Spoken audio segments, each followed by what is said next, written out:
Hello and welcome to World News on Spectrum Television. My name is Xavier Robert, coming to you live from the beautiful hills of Ibiakuran. Let's take a look at the headlines. New ultimatum for Ukrainian forces in Mariupol's Azovstal plant. Israeli attack on the Gaza Strip as tensions soar in Jerusalem. Kabul blasts kills 6 and wound 11 at boys' school. The details of these stories and more in a moment.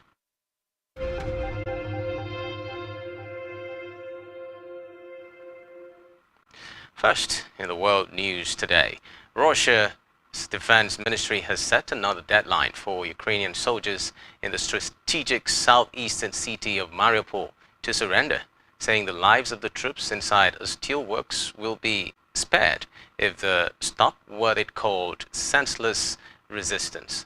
A similar surrender or die demand went unanswered on Sunday, a day after the Russian army claimed to have completely cleared the city.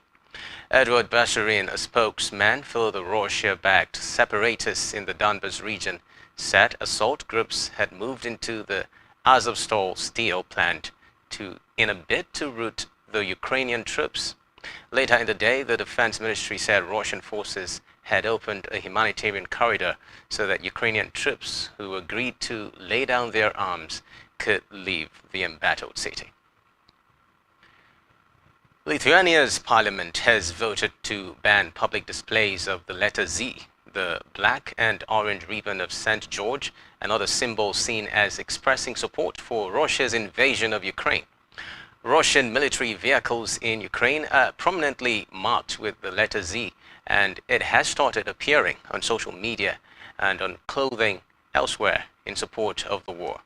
Meanwhile, the ribbon of St. George, first introduced as an honor by Catherine the Great, has reportedly gained significance in the Russian-speaking world since separatists in eastern Ukraine adopted it as a symbol of their support for Russia in 2014. Away from that, Russian President Vladimir Putin has restored an honorary title on a brigade accused by Ukraine of committing atrocities in the town of Bucha. A decree signed by Putin gave the 64th Motor Rifle Brigade the title of Guards for what was described as the mass heroism, valor, tenacity, and courage of its members. Ukraine says more than 300 civilians were killed by the Russians in Bucha, but Moscow denies any involvement. Putin also signed a decree establishing a payout of an additional 5 million rubles if a Russian border guard died while serving on the Ukrainian border, as well as on the borders of the Donetsk and Luhansk regions. Reports say the measure had been taken to provide additional measures of social support to service personnel of border agencies of the Federal Security Service and members of their families.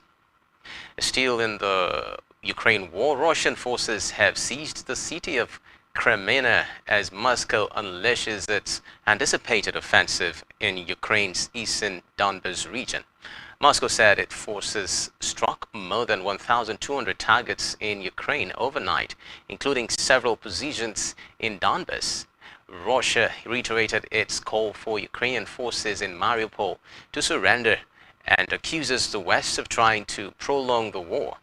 Russian shelling kills 5 civilians in northeastern city of Kharkiv, Ukrainian officials had said today. Meanwhile, dramatic pictures and a credible video showing the Russian warship Moskva before it sank last week have appeared online. The video and images match the shape and design of the missile cruiser. Russia says a fire on board caused ammunition to explode, and the vessel sank as it was being towed in a storm, while Ukraine says it hit it with missiles. The new images do not immediately back the claims of either side, but there is no sign of a storm at the time. The images were allegedly taken on 14th April, a day after Ukraine claimed to have struck the warship The 3-second video clip, likely taken from a rescue boat, shows the Moxver in the distance listing heavily on her port side. U.S. company is planning to appeal a ruling awarding $450,000 to a former employee who was fired after having a panic attack when he'd held a birthday party for him against his will. Kevin Burling, who says he suffers from an anxiety disorder, had warned his superiors at Gravity Diagnostics, a medical laboratory, that he did not want any celebration for his birthday. According to court documents, Burling had explained that the celebration reminded him of bad memories linked to the divorce of his parents. However, on August 7, 2019, during his lunch break, Burling had been wished happy birthday by some colleagues and had discovered a banner for the occasion in the break room of a company located in Kentucky. He was said to have sat in his car, claiming to have had a panic attack. A lawyer for Gravity Diagnostics, John Malley, said the next day during a meeting with his female supervisor and another colleague to discuss his behavior, Burling lashed out both with body language of clenched fists, clenched teeth, red-faced and shaking, and demanded her to stop talking while glaring across the table. Malley said the supervisor and the other employee present were both terrified for their physical safety, which had prompted the company to fire Burling. Contesting his dismissal, Burling sued Gravity Diagnostics for discrimination on the basis of a disability and was awarded $450,000 in compensation last month. Away from that, International Monetary Fund says war in Ukraine will severely set back global economic recovery. The International Monetary Fund had said the war in Ukraine will severely set back the global economic recovery, with the UK hit harder than most. The conflict is driving up prices for food and fuel, which the international body expects to slow growth globally. It has cut its global forecast and also downgraded its outlook for the UK. It says this means the UK will no longer be the fastest growing economy in the G7 group of leading Western nations and will be the slowest in 2023. The body further says that UK growth will slow as price pressures lead households to cut spending, while rising interest rates are expected to cool investment. The UK's economy is now predicted to grow by 3.7% this year, down from the previous forecast of 4.7% made in January. However, next year the UK is expected to have the slowest growth in the G7 and across Europe's main economies at just 1.2%, a near halving from the 2.3% expected previously. The 2023 UK figure is the slowest apart from heavily sanctioned Russia in the wider G20 grouping, which includes nations such as China and India. Prime Minister Boris Johnson faces angry lawmakers. Meanwhile, Prime Minister Boris Johnson was set to face angry lawmakers today for the first time since being fined for breaking his own coronavirus laws by attending a party at his Downing Street office. The embattled Johnson last week became the first modern British leader to be fined for breaking the law after police ruled he had breached lockdown curbs in 2020. But he has weathered the initial storm and has doggedly defied calls to resign. He can nonetheless expect a bruising few days now the House of Commons is returning from its Easter break, with MPs demanding to know why he repeatedly insisted to them that no rules had been broken. Knowingly misleading Parliament is a breach of Government Ministers' Code of Conduct, which states they should resign as a result, and opposition lawmakers are adamant he should go. However, 57-year-old Johnson is digging in, despite the possibility that he could face further penalties as police continue to investigate numerous rule-breaching events. Suspected twin suicide bombing outside boys' school in Afghan capital Kabul has killed at least 6 people and wounded 11 officials. A suspected twin suicide bombing outside a boys' school in the Afghan capital Kabul has killed at least 6 people and wounded 11. This is according to official reports. The blasts happened at the Abdul Bahim Shahid High School in the Shah-dominated west of the city. The number of dead and wounded is likely to rise. A nearby tuition center was also targeted in a grenade attack. There were no immediate claim of responsibility. Islamic State militants have attacked the area in the past. Earlier, sources from Muhammad Ali Jinnah Hospital in Kabul told the BBC they had received 4 dead bodies and 19 injured people so far from the school attack. Students were leaving morning classes when the blasts happened, one witness told the news agency. Away from that, China says it has signed a wide-ranging security pact with the Solomon Islands just hours after the United States announced it was sending officials to the South Pacific nation amid concerns Beijing could establish a military foothold there. A provision of a draft version of the agreement, which leaked last month, raised alarm as it allowed Chinese security and naval deployments to the Solomon Islands, a country of about 700,000 people that in recent months has faced political and social unrest. Chinese Foreign Minister spokesman Wang Wenbin said the foreign ministers of China and the Solomon Islands officially signed a framework agreement on security cooperation recently, without providing details on the final version of the agreement. According to the leaked draft, armed Chinese police could be deployed at the Solomon Islands' request to maintain social order, although Prime Minister Manasseh Sogavare has repeatedly said he does not intend to allow China to build a military base there.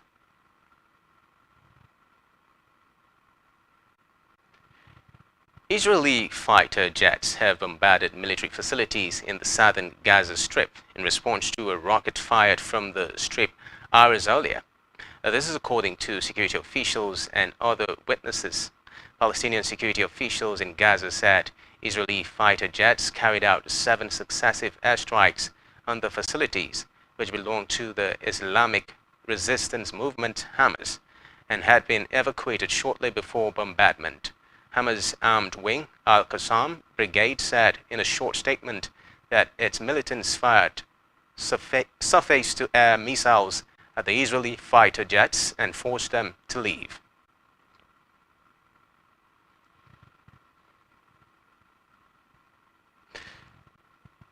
Right after the break, at least 47 dead in Afghanistan after Pakistan attacks. Do stay with us.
Many thanks for staying tuned.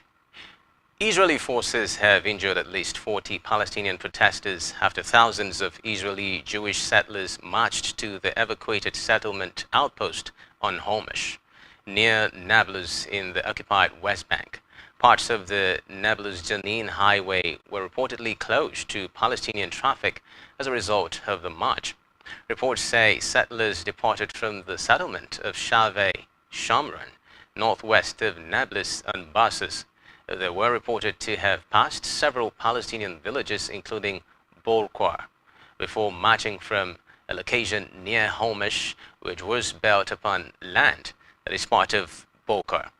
According to the Palestinian Red Crescent, Israeli forces had fired rubber-coated bullets and tear gas at Palestinians protesting against the event at Bolqua, leading to the injuries, and all entrances to the Bolqua were also shut by army.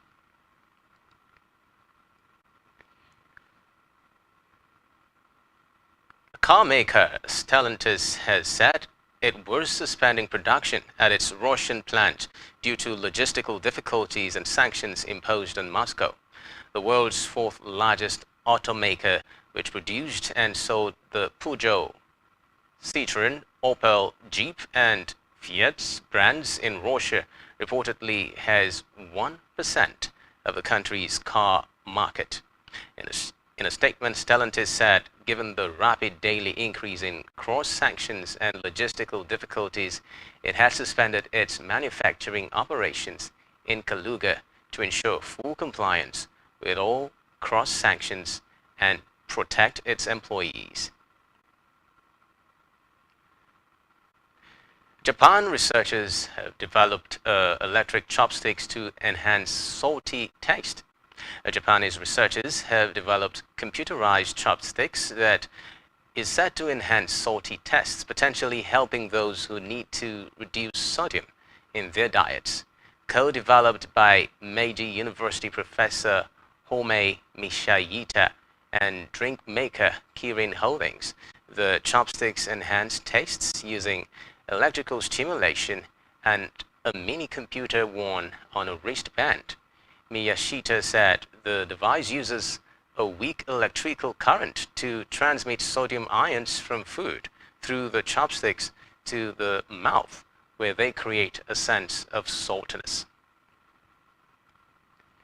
Away from that, European shares were lower today, while yields on 10-year US inflation-linked bonds were close to turning positive for the first time in 2 years, as the prospect of aggressive Fed tightening to rein in inflation kept investors on edge.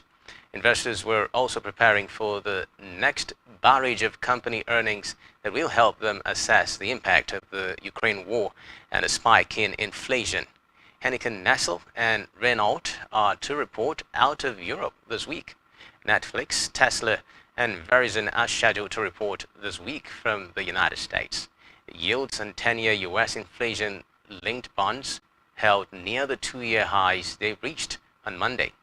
They are within touching distance of turning positive for the first time since the onset of the COVID-19 pandemic. Away from that, crisis hit Sri Lanka.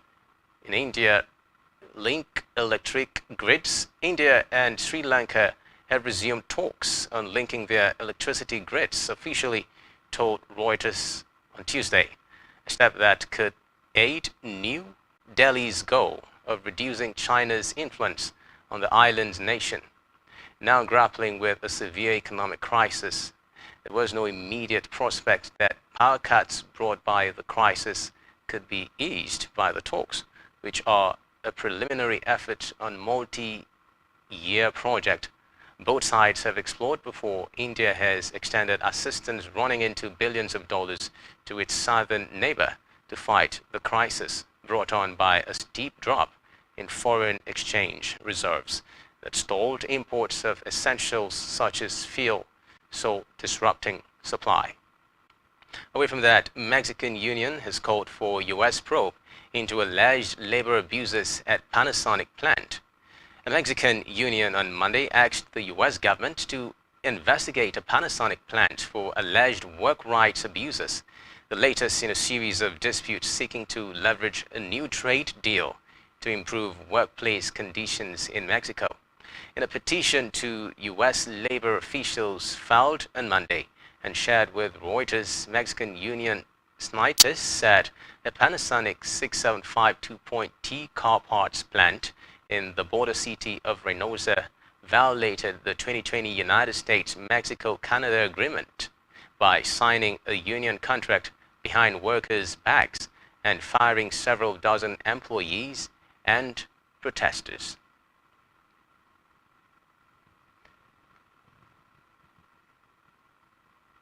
Greece has seized a Russian oil tanker off the island of Avia as part of European Union sanctions imposed on Moscow over its invasion of Ukraine. The Greek Coast Guard confirmed this today. It could be recalled that the EU had banned Russian-flagged vessels from the 27-nation bloc's ports, with some exemptions, as it adopted new sweeping sanctions against Russia earlier this month. The Russian-flagged Pegasus, with 19 Russian crew members on board, was seized near Charistos on the southern coast of Avia, which lies just off the Greek mainland near the capital Athens. But that's all we have for you at this time. Do ensure to follow us on social media and subscribe to our YouTube channel, all of which you can find on our website, STVNg.